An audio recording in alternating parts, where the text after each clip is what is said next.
నమస్తే, welcome to our channel. Chiranjeevi గారి మనశంకర వరప్రసాద్ గారు అనేటువంటి సినిమా పుణ్యమా అని చెప్పి ఈ జెన్జీ కిడ్స్ ఎవరైతే ఉన్నారో వాళ్ళు ఏదైతే చూడరు అనుకున్నారో దాన్ని అయితే చూపించాడు. ఒకటి ఆ థియేటర్లలో ఎక్స్ట్రా చైర్లు కావచ్చు, హాలు నిండినది అనేటువంటి బోర్డు ఏదైతే ఉందో ముఖ్యంగా బీసీ సెంటర్లలో ఆ బోర్డు కావచ్చు. అదేవిధంగా నిన్న అదేందో సక్సెస్ మీట్ అనేసి ఒకటి పెట్టి ఎగ్జిబిటర్లను డిస్ట్రిబ్యూటర్లను వాళ్ళందరినీ పిలిచి షీల్డ్ ఇచ్చారు. సో ఇలాంటి కార్యక్రమం జరిగి నాకు తెలిసి దశాబ్దాలు అవుతుంది. ఆ షీల్డ్లు ఎందుకు ఇస్తారంటే అది ఒక గుర్తింపుగా ఇస్తారు. మనము ఊర్లలో సినిమాలకు వెళ్ళినప్పుడు ఆ సినిమా థియేటర్లో అక్కడ మనము బ్రేక్లో కనుక బయట వస్తే అక్కడ పెట్టింటారు పెద్ద పెద్ద షీల్డ్లు పెట్టింటారు 100 days 175 days అని. అలాంటి షీల్డ్లు ఇంతకు ముందు ఇచ్చేవాళ్ళు. 100 days నడిస్తేనో లేకపోతే 175 days నడిస్తేనో 50 రోజులకు ఇలా షీల్డ్లు ఇచ్చేవారు. సో ఇప్పుడు కాలం మారింది కాబట్టి 10 రోజులు కూడా సినిమా నడిచేటువంటి పరిస్థితి లేదు. ఈ పైరసీ భూతం వల్ల లేకపోతే ఈ కాంపిటీషన్ వల్ల రకరకాల కారణాల వల్ల సినిమా లాంగ్ రన్ అయితే ఉండడం లేదు. కాబట్టి ఆ షీల్డ్ల సంస్కృతి అయితే అంతరించిపోయింది. ఆ సంస్కృతిని మళ్ళా ఏ విధంగా అయితే హాలు నిండినది అనేటువంటి బోర్డు బీసీ సెంటర్లో పెట్టించాడో, ఏ విధంగా అయితే బీసీ సెంటర్లో ఎక్స్ట్రా చైర్లు మళ్ళా వేపించాడో అదేవిధంగా షీల్డ్లు కూడా ఇప్పించాడు. సో ఈ మధ్యకాలంలో ఏదైనా ఒక సినిమాను కొన్నటువంటి ఎగ్జిబ్యూటరు, డిస్ట్రిబ్యూటరు, నిర్మాత అందరూ లాభపడినటువంటి సినిమా అన్ని ఏరియాల్లో ఏదైనా ఉంది అంటే అది మనశంకర వరప్రసాద్ గారే అని కృష్ణానగర్లో అయితే కనుక టాక్ చాలా గట్టిగా వినపడుతుంది. ఈ కలెక్షన్లు ఎంత వచ్చింది ఏమని మనకు తెలియదు. ఎన్ని రోజుల తర్వాత టికెట్లు బుక్ చేసుకోగలిగాము, ఎంత హౌస్ఫుల్గా రన్ అవుతా ఉంది. ఈ మధ్యకాలంలో అసలు మనం ఇలాంటి సినిమాను చూసామని మనకు తెలుసు. కాబట్టి కలెక్షన్లు వేసేటువంటి వెబ్సైట్లు వాళ్ళు వేసే ముఖ్యంగా చిరంజీవి గారి ఫ్యామిలీకి సంబంధించి ఆ కలెక్షన్లు వేస్తూ ఉన్నటువంటి వెబ్సైట్లు ఇప్పుడు సపోజు ఒక వెబ్సైట్ 10 రూపాయలు వచ్చిందనే కనుక వేశారంటే దానికి 30% చిరంజీవి ఫ్యామిలీ సినిమా అయితే కలుపుకోవాలి. ఎందుకంటే వాళ్ళు 30% తగ్గించి రాస్తారు. అది తరతరాలుగా వస్తూ ఉంది. సో వేసేది కాకుండా మళ్ళీ మెగా మాఫియా అని చెప్పి ఒకటి రుద్దుతారు. ఆ మెగా మాఫియా ఎక్కడ ఉంది అనేది ఆ మెగాస్టార్కి అయినా తెలుసునో లేదో నాకైతే తెలియదు. కానీ సో వెబ్సైట్లో వస్తున్నటువంటి నెంబర్లకు ఒక 30% కలుపుకోవాలా. ఇప్పుడు 300 కోట్ల రూపాయలు సినిమా కలెక్ట్ చేసిందంటే 390 కోట్ల రూపాయలు కలెక్ట్ చేసిందని అర్థం. అది చిరంజీవి గారి సినిమా కావచ్చు, పవన్ కళ్యాణ్ గారి సినిమా కావచ్చు, రామ్ చరణ్ గారి సినిమా, వీళ్ళ ఫ్యామిలీకి సంబంధించినటువంటి సినిమాలకు 30% డిస్కౌంట్ ఇస్తారు. సో వాటి జోలికి నేను వెళ్ళదలుచుకోలేదు. సో కానీ అసలు ఒక వ్యక్తి మెగాస్టార్గా అవ్వడానికి సో సినిమాలు బాగుంటేనో, సినిమాలు హిట్ అయితేనో సరిపోదు, వ్యక్తిత్వం ఉండాలని నిన్న చాలా ఆయన మాట్లాడేటువంటి సందర్భాల్లో చాలా సందర్భాల్లో అనిపించింది. అదేవిధంగా ఈ రీజనల్ ఇండస్ట్రీ హిట్ అనేది అలవైకుంఠపురంలో అనే అల్లు అర్జున్ సినిమా ఏదైతే ఉందో దాని రికార్డులు బ్రేక్ చేసి, అదేవిధంగా సంక్రాంతికి వస్తున్నాం అనేటువంటి సినిమా రికార్డులు ఏవైతే ఉన్నాయో వాటిని అన్నింటినీ బ్రేక్ చేసి ఎవరో చెప్పింది ఎవరో కాదు, సాక్షాత్తు సంక్రాంతికి వస్తున్నాం అనేటువంటి దర్శకుడు అయినటువంటి అనిల్ రావిపూడే ఈ సినిమాకు కూడా డైరెక్టర్ కాబట్టి సో అన్ని ఏరియాల్లోనూ బ్రేక్ ఈవెన్ అవ్వడము, అదేవిధంగా అన్ని ఏరియాల్లోనూ రీజనల్ ఇండస్ట్రీ హిట్ అంటే ఒకటే భాషలో రిలీజ్ అయినటువంటి సినిమాగా ఇది కొత్త ఇండస్ట్రీ రికార్డ్ని క్రియేట్ చేసిందని నిన్న షీల్డ్ అయితే కనుక ఇచ్చారు. సో అక్కడ ఒక ఆసక్తికరమైనటువంటి సన్నివేశం చోటు చేసుకుంది. అది ఏంటంటే ఇక్కడ చూడండి, దీనికి ముందుగా మీకు ఒక విషయం చెప్పాలి.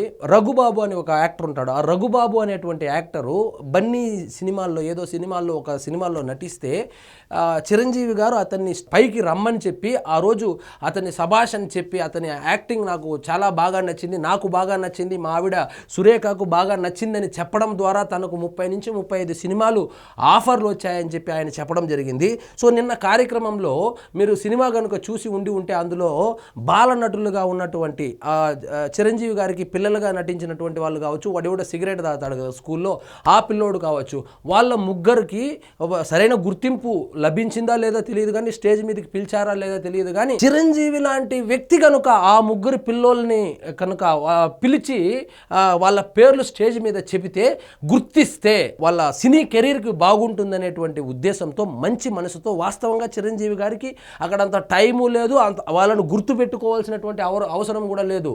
కానీ ఆ ముగ్గురు పిల్లోళ్ళని పైకి పిలిపించి వాళ్లకు షీల్డ్ ఇచ్చి వాళ్ళని గౌరవించి, అదేవిధంగా వాళ్ళు చాలా బాగా చేశారని చెప్పి చిరంజీవి గారు చెప్పడం వల్ల ఇండస్ట్రీ మొత్తం చూస్తుంది, ప్రపంచం మొత్తం చూస్తుంది. రేపొద్దున ఎవరైనా చైల్డ్ ఆర్టిస్ట్ కావాలంటే ఒరే మనశంకర వరప్రసాద్ గారిలో ఆ అమ్మాయి చాలా బాగా చేసింది, ఇంకొక అబ్బాయిగా యాక్ట్ చేసింది కూడా అమ్మాయి అంట, ఆ అమ్మాయి కూడా బాగా చేసింది, అదేవిధంగా సిగరెట్ తాగినోడు కూడా బాగా చేసినాడు అని చెప్పి ఏ విధంగా గుర్తింపు వస్తుందంటే, ఇలాంటి పెద్ద హీరోలు ఎవరైనా కనుక వాళ్ళను గుర్తించి ఇలాంటి స్టేజ్ మీద చెప్పినప్పుడు ఏమవుతుందంటే, ప్రత్యక్ష ఉదాహరణ నేను చెప్పినటువంటి రఘుబాబు గారి ఇన్సిడెంట్ మీరు కావాలంటే యూట్యూబ్లో కూడా ఉంది ఆ ఇంటర్వ్యూ చూడండి.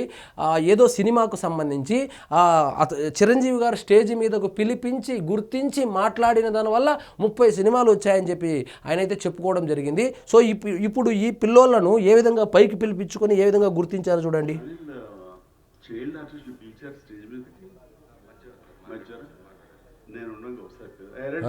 ఇప్పుడు అవసరం లేదు. ఇప్పుడు అనిల్ రావిపూడి అయితే కనుక ఏం చెప్పిండాలో, సార్ వాళ్ళు వచ్చారు సార్, షీల్డ్ తీసుకున్నారు, వచ్చి మాట్లాడి వెళ్ళిపోయారని చెప్తే చిరంజీవి గారు సరేలే అని చెప్పి గమ్మున ఉండాలి. కానీ ఆయనకు తెలుసు, అంటే ఎవరూ లేకుండా ఆయన ఇండస్ట్రీకి వస్తే ఎవరైనా గుర్తిస్తే బాగుండు అనేటువంటి మెంటాలిటీ నుంచి మెగాస్టార్ అయ్యాడు కాబట్టి ఆయనకు తెలుసు. కాబట్టి ఎంత చక్కగా వాళ్ళని పిలిపించి పైకి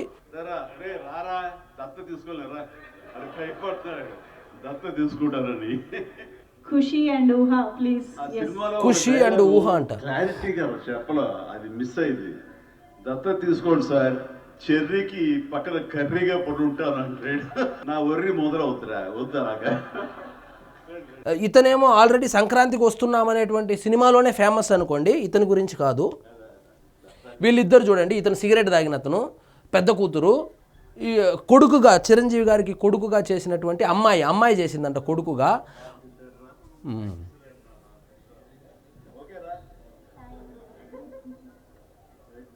సో ఇలాంటి వ్యక్తిత్వమే శిఖరాగ్రాలకు చేరుస్తుందనే దానికి ప్రత్యక్ష ఉదాహరణ అనేది ఆయన ముగ్గురు పిల్లల్ని స్టేజ్ మీదకు పిలిపించి వాళ్ళని గుర్తించి సో వాళ్ళకి షీల్డ్ ఆల్రెడీ ఇచ్చినా కూడా తర్వాత మళ్ళీ ఆయన పిలిపించి ఆయన మాట్లాడినటువంటి విధానము నిన్న చూడ చక్కగా ఉన్నింది. సో అది కేవలం గుర్తింపు కాదు, వాళ్ళకు కొన్ని అవకాశాలు కూడా వచ్చేటువంటి అవకాశం ఉంది. కాబట్టి ఇలాంటివి చేస్తారు కాబట్టి ఆయన మెగాస్టార్ అయ్యారని చెప్పి సో అందరూ అయితే అనుకుంటున్నారు. సో మొత్తానికి సంక్రాంతి బరిలో నిలిచినటువంటి ఈ మనశంకర వరప్రసాద్ అనేటువంటి సినిమా గతంలో రీజనల్ ఇండస్ట్రీ హిట్గా ఉన్నటువంటి అలవైకుంఠపురంలో, అదేవిధంగా సంక్రాంతికి వస్తున్నామనేటువంటి 2 సినిమాల రికార్డులు కొల్లగొట్టి సో కొత్తగా రీజనల్ ఇండస్ట్రీ హిట్ అని చెప్పి నిన్న ఒక సమావేశాన్ని కూడా నిర్వహించారు. సో ఈ సమావేశంతో పాటు డిస్ట్రిబ్యూటర్లకు కావచ్చు, ఎగ్జిబ్యూటర్లకు కావచ్చు షీల్డ్లు కూడా పంచడం జరిగింది.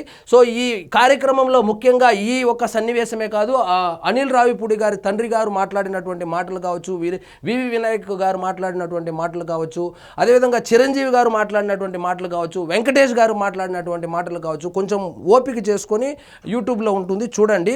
అందరూ చాలా బాగా మాట్లాడారు. ముఖ్యంగా అనిల్ రావిపూడి గారి వాళ్ళ నాన్నగారు మాట్లాడినటువంటి మాటలు ఒకసారి కనుక వింటే మీరు అసలు చిరంజీవి మెగాస్టార్ ఎందుకు అయ్యాడు, ఇన్ని రోజులుగా 71 సంవత్సరాల్లో కూడా రికార్డులు ఎలా కొట్టగలిగాడు అనే విషయము మీకు స్పష్టంగా అర్థమవుతుంది. సో ఇదండి ఈరోజు మన టాపిక్. మీకు ఈ వీడియో నచ్చినట్లయితే లైక్ చేయండి, షేర్ చేయండి, ఛానల్ మాత్రం సబ్స్క్రైబ్ చేసుకోవడం మర్చిపోవద్దు.